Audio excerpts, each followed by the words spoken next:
Ladies and gentlemen, we now have an update regarding the airstrike in Mekele by the Ethiopian National Defense Forces.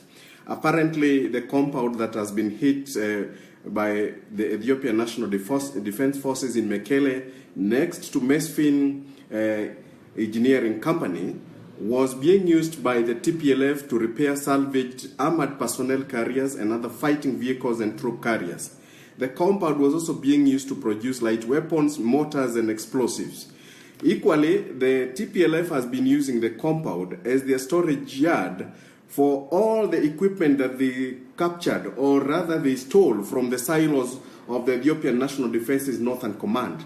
If you remember, in November 2020, the TPLF attacked the Ethiopian National Defense Forces Northern Command, and that was the first installation of government that they attacked when they declared war on the Ethiopian state and when they decided to become belligerent. And if they had succeeded at that time, the rumors or the information that tips the intelligence that is gathered from the sources close to the leadership of the TPLF is that the TPLF intended to declare Tigray as a republic state, independent of Ethiopia.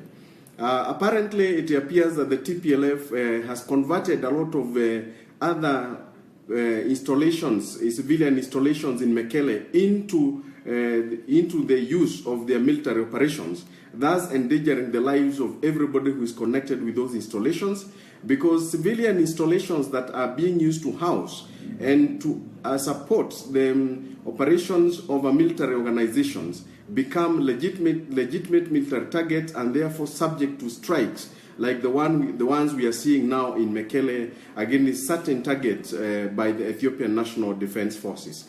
Thank you, and we'll give you more updates as soon as we receive more information. Thank you.